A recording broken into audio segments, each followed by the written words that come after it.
இன்றைக்கி மக்கள் நீதி மையம் எத்தனை தொகுதியில் போட்டி போடுங்கிறத திராவிட முன்னேற்றக் கழகம் முடிவெடுத்து அறிவிக்க போகுது. இப்போ தேர்தல் களம் 2026 ரொம்ப சூடு பிடிச்சிருச்சு. அரசியல் கட்சிகள் அவங்க தொகுதியில் உள்ள இப்போ வேலை பார்க்க ஆரம்பிச்சிட்டாங்க. அதுலேருந்து சிலர் யூகிக்க முடியும். ஆனால் ஒட்டுமொத்த தமிழ்நாட்டையும் நம்ம கணக்கு பண்ணி இப்போ பண்ண முடியாது இல்லையா? எந்தெந்த தொகுதிகளில் ஈடுபட்டுருக்காங்க, தீவிரமாக வேலை பார்த்துக்கிட்டு இருக்காங்க இல்லைங்கிறத சொல்ல முடியாது இல்லையா? ஆனால் வேலைகள் தீவிரமாக ஈடுபட்டுக்கிட்டு இருக்காங்க. இந்த யார் யாருக்கு எந்தெந்த தொகுதிங்கிறதுலேயும் திராவிட முன்னேற்ற கழகம் தீர்க்கமாக ஒரு முடிவெடுத்து அறிவிச்சிருச்சு. நேற்று காங்கிரஸ் கட்சிக்கு 28 தொகுதி ஒரு பாராளுமன்றம்னு சொல்லிடுச்சு. அடுத்து தேசிய முற்போக்கு திராவிட கழகத்துக்கு ஒரு ராஜ்யசபான்னு கொடுத்துருச்சு. இது தேசிய முற்போக்கு திராவிட கழகத்தினுடைய எத்தனையோ ஆண்டு 26 ஆண்டு கால கனவு. அவங்களுக்கு இந்த மாதிரிலாம் கொடுத்துட்டாங்கன்னு தான் ஈஸியாக கிடச்சிருச்சு இந்த தொகுதியெல்லாம் அவங்களுக்கு. அது அவங்க செஞ்ச ஒரு புண்ணியம்னு தான் சொல்ல முடியும். அவங்களுக்கெல்லாம் இது ஒருத்தான்னு கேட்டால் சாதாரண தொண்டன் கூட அதை ஒத்துக்க மாட்டான். ஆனால் ஒரு கூட்டணின்னு வரும்போது அந்த கூட்டணி தர்மத்தை மதித்து இந்த கட்சிக்கு இவ்வளோ கொடுக்கணும் அப்படின்னு சொல்லி ஒரு இது கொடுத்துருக்காங்க. அவங்களும் அதை வாங்கிக்கிட்டு தீவிரமாக வேலை வார்த்தை திராவிட முன்னேற்றக் கழக கூட்டணியை வெற்றி பெற செய்ய வேண்டிய கடமை அந்த கட்சிக்கு இருக்குது. சீட்டு வாங்கிட்டான், நம்ம ஆள் வந்துட்டான், நம்ம அண்ணன் தம்பி வந்துட்டான், நம்ம பிள்ளை இன்னும் சட்டசபைக்கு வந்துடுவான் அப்படிங்கிற ஒரு மிதப்பில் இருந்துவிட்டு அவங்க சுயநலமோடு ஈடுபடக்கூடாதுங்கிறது தான் என்னுடைய தாழ்மையான வேண்டுகோள். ஏன்னா ஒரு பொது நிலையில் இருக்கவங்களுக்கெல்லாம் அவங்களோட அந்த கட்சியினுடைய மனநிலை ஓரளவுக்கு தெரியும். அவங்க காசு சீட்டு இதில் தான் அவங்க குறியாக இருந்தாங்களே தவிர கட்சியை வளர்க்குறதுல அவ்வளோ இதாக இல்லை.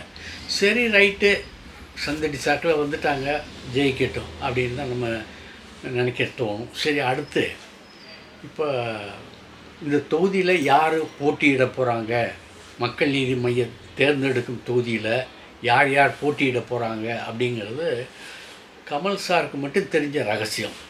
அவர் மனசில் சிலரை தேர்ந்தெடுத்து வச்சுருக்காருங்கிறது எல்லாருக்குமே தெரியும். ஆனால் யார் அது அப்படிங்கிறது அவங்களாவே யோசிச்சுக்கிட்டு இருக்க விஷயமாச்சு. நமக்கு கிடைக்குமா, இல்லை அவருக்கு கிடைக்குமா, இல்லை இவருக்கு கிடைக்குமா அப்படின்னு. எனக்கு டைரக்டர் ராஜசேகர் இறந்து போயிட்டார். அவர் சொன்ன ஒரு நிகழ்வு நிகழ்வில் ஒரு கருத்து எனக்கு இன்னும் மனசில் இருக்குது. சார், யாரை வேணாலும் அளந்துடலாம் சார், தமிழ் சினிமாவில் இவர் மனசில் இதுதான் இருக்குதுன்னு சொல்லி யூகிக்கலாம் சார். ஆனால் கமல் சார் மனசில் என்ன இருக்குது, அவர் என்ன யூகிக்கிறாருங்கிறத நம்மளால் சொல்லவே முடியாது சார். மனுஷன் அவ்வளோ ஒரு அசாத்தியமான ஒரு திறமைசாலி. நம்ம ஒரு கேரக்டர் இந்த மாதிரி தான் வரணும் அப்படின்னு சொல்கிறதுக்குள்ளே அவர் ஒரு இது பண்ணி வச்சுருப்பார், யோசித்து வச்சுருப்பார். அதை அவருடைய யோசனைக்கே விட்டுட்டோம்னா அந்த கேரக்டர் ரொம்ப பிரமாதமாக வரும். இல்லை சார், நான் இந்த மாதிரி தான் யோசித்து வச்சுருக்கேன், இதை நீங்கள் செஞ்சால் போதும் அப்படின்னு விட்டோம்னு வைங்க, அது அவ்வளோவா சரிப்பட்டு வராது. நான் டைரக்டராகி எனக்கு அது வேணால் சரிப்பட்டு வரலாம், ஆனால் ரசிகன் அதை விரும்ப மாட்டான். அந்த ரசிகனுடைய நாடி துடிப்பை கரெக்டாக பிடிச்சி வச்சு அளவறிஞ்சு வச்சுருக்கிறவரை கமல் சார் தான். ஆகவே கமல் சார் இஷ்டத்துக்கு தான் சார் அதை விட்டுறணும் அந்த கேரக்டரை. இல்லைன்னா அப்புராஜா மாதிரி ஒரு கேரக்டர்லாம் நமக்கு கிடச்சிருக்குமா அப்படின்னு டைரக்டர் ராஜசேகர் சொன்னது எனக்கு இன்னும் மனசில் அப்படியே ஆழமாக பதிஞ்சிருக்கு. இதை ஏன் சொல்கிறேன்னு சொன்னால், அந்த அளவுக்கு நாட்டினுடைய நிலைமையும் தன் கட்சியினுடைய புரிதலையும் தன்னுடைய கட்சியினுடைய நிலைமையையும் நல்லா புரிஞ்சு வச்சுருக்கிற ஒரு உலகநாயகன் கமல்ஹாசன். இந்த தொகுதியை இந்நேரம் போட்டால் சரியாக வரும், கூட்டணி கட்சிகள்லாம் கரெக்டாக இருக்கும் அப்படின்னு சொல்லி அவர் கரெக்டாக போட்டு வச்சுருக்காருங்கிறது மனசில் ஒரு பிளான் இருக்குது அப்படிங்கிறது தெளிவாக தெரியுது. அது இன்றைக்கி திராவிட முன்னேற்ற கழகம் எத்தனை தொகுதி அப்படின்னு முடிவு செய்து அறிவிக்குதோ அதை பொறுத்து தான் சார் இருக்கும். அவர் அந்த வேட்பாளர் யாருங்கிறத அவர் தான் அறிவிக்க போகிறாரு. அது இன்றைக்கி நடக்காது, அது பிற்பாடு தான் நடக்காது. இந்த எலெக்ஷன் தேதியே இன்னும் அறிவிக்கலை, அதுக்குள்ளே வேட்பாளர் பேரை அறிவித்தா நல்லா இருக்காது இல்லையா? இன்னும் மற்ற கட்சிகள்லாம் இருக்குது, மற்ற கட்சிகள்லாம் எந்தெந்த தொகுதியில் எதை போட்டிடுறாங்க அப்படிங்கிற ஒரு கணக்கு வரணுமில்ல. அதெல்லாம் பார்த்து தான் வேட்பாளரை போடுவார் உலகநாயகன் கமல்ஹாசன். ஆகவே ரசிகர்களும் சரி, கட்சிக்காரர்களும் சரி, உலகநாயகனுடைய கருத்தை எதிர்பார்த்து கொண்டிருக்கிறார்கள். அவர் முடிவு எப்படி இருக்குங்கிறதை எதிர்பார்த்து கொண்டிருக்கிறார்கள்.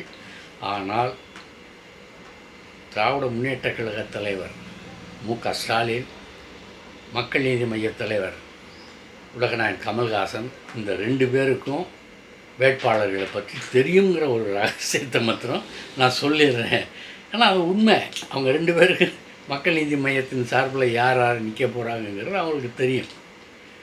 நாடி துடிப்பு கரெக்டாக அவங்க பிடிச்சி வச்சுருக்காங்க. அரசியல் வியூகங்கிறது 2 பேருமே வகுத்து வச்சுட்டு தான் அதன்படி அரசியலில் ஈடுபட்டு இருக்காங்க. சரி, இப்போ தமிழக வெற்றிக் கழகத்தினுடைய தலைவர் இருக்கார் நம்ம விஜய். அவர் போன இடத்துல எல்லாம் ஏதாவது ஒரு விபத்து ஏற்படுது, சாவு ஏற்படுது. இது என்ன சார், இது அவருடைய ராசியா அப்படின்னு சில பேர் நினைக்கிறாங்க, கேட்குறாங்க. ராசியா இல்லையாங்கிறதெல்லாம் அதை பற்றிலாம் இல்லை. ஆனால் விஜய் சொல்கிறத அவங்க கேட்க மாட்டேங்கிறாங்கங்கிறது தான் உண்மை. ஏன் என்னுடைய வேனை சுற்றி வராதிங்க, பின்பற்றி வராதிங்க, பின்னால் சுற்றி வராதிங்க, வந்துக்கிட்டே செல்ஃபி எடுக்காதீங்க, நீங்கள் அவங்க வேலையை பாருங்கன்னு இருந்தால் படித்து சொல்கிறான். ஆனால் அவன் ரசிகை யாரும் கேட்குற மாதிரி இல்லை. அதனுடைய விளைவு தான் இந்த தஞ்சாவூரில் நடந்த கூட்டத்தினுடைய விளைவு. அதில் 5 பேர் படுகாயமிட்டிருக்காங்க. அதில் 2 பேருடைய நிலைமை ஜென்மத்துக்கு மாறாது, அது அடையாளமாகவே இருக்கும். இதுதான் தீவிக கட்சியினுடைய கூட்டத்துக்கு போனதனுடைய கதி, விளைவு அப்படின்னு அவங்களே நினைத்து கொள்ளும் அளவுக்கு அவர்களுடைய உடலில் பாதிப்பு ஏற்பட்டிருக்கு அப்படின்னு சொல்கிறாங்க. இதெல்லாம் தேவையா?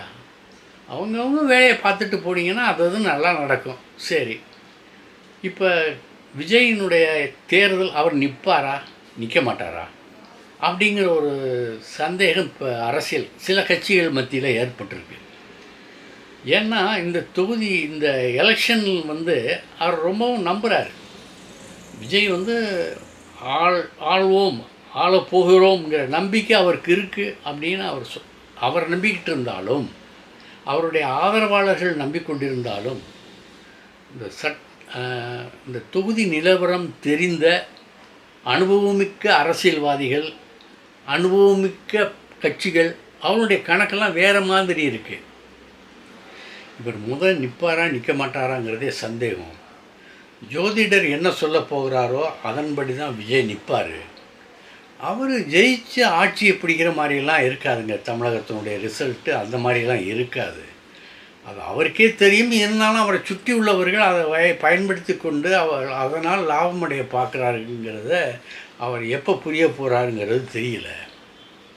இப்போ சட்டசபை தேர்தல் வேட்புமனு அவர் தாக்கல் பண்ணுன்னா அந்த வேட்புமனுவில் சங்கீதாவுடைய டைவர்ஸ் பற்றியும் குறிப்பிடணும். ஏன்னா மோடி ஒரு தேர்தலில் அவர் மனைவிக்கும் அவருக்கும் நடந்த பூசல் பற்றி அவர் ஒரு வேட்புமனுவில் தாக்கல் பண்ணி எழுதியிருந்தார், விவரங்கள் எழுதியிருந்தார். அதே மாதிரி இவரும் பதிவு செய்ய வேண்டிய கட்டாயம் இருக்குது. இவங்க 2 பேரும் சமரசமாக போகிறதுக்கு வழி இருக்கான்னா வழி இல்லை.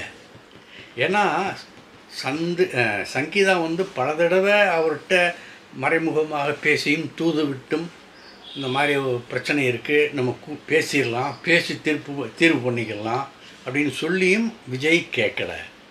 அதனால் அவங்க நேரடியாக கோர்ட்டுக்கே போயிட்டாங்க.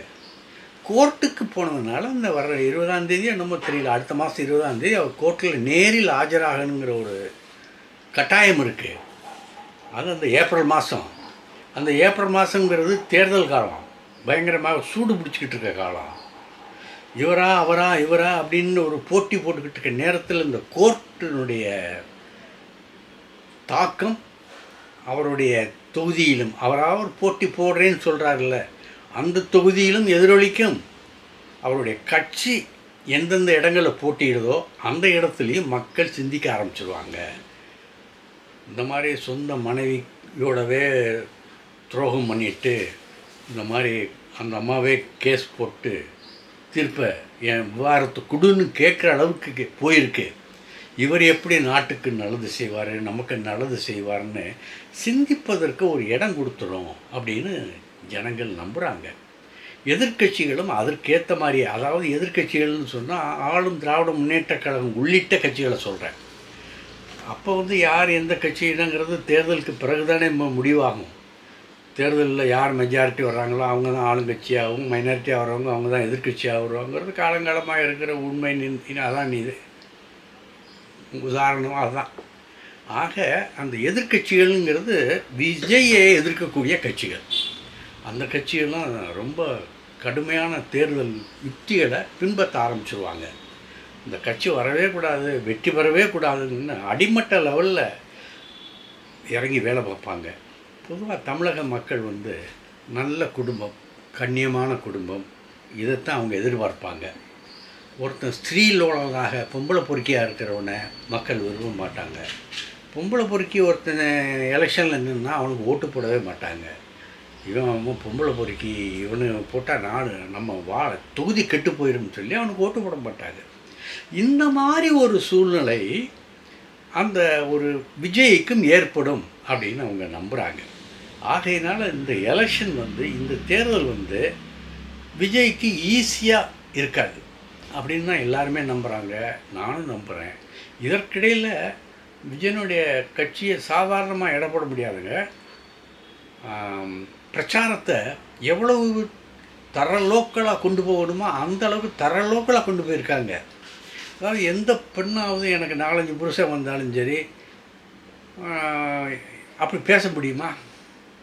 அந்த கரூர் இந்த இது நம்ம தஞ்சை கூட்டத்துக்கு அதுக்கப்புறம் அவங்க வெளியிட்ட இது வீடியோக்களையெல்லாம் பார்த்தா என்னப்பா எவன் ஓகேனா இருக்கான், சாதாரணமாக அவன் 2 பொண்டாட்டி வச்சுருக்கான், இந்த அவன் வந்து 3 புருஷனை வச்சுருக்கா, ஏன் 4 புருஷனை வச்சுக்கிட்டவெல்லாம் இல்லையா அப்படின்னு என்னைக்கு மக்கள் வந்து கற்பு நிலையை வந்து மிக மோசமாக கேவலமாக சித்தரிக்கிறார்களோ அந்த கட்சிக்கு மக்கள் ஓட்டு போட மாட்டாங்க. நல்லவர்களுக்கு தான் அவங்க ஓட்டு போடுவாங்க. இந்த நிலையை வச்சு பார்க்கும்போது இது விஜயனுடைய கட்சிக்கு ஒரு பின்னடைவாக தான் தோணுது அப்படிங்கிறது என் கருத்து. நாளைக்கு பார்க்கலாம். இந்த வீடியோ உங்களுக்கு பிடிச்சிருந்தா லைக் பண்ணுங்கள், கமெண்ட் பண்ணுங்கள், ஷேர் பண்ணுங்கள், சப்ஸ்கிரைப் பண்ணுங்கள்.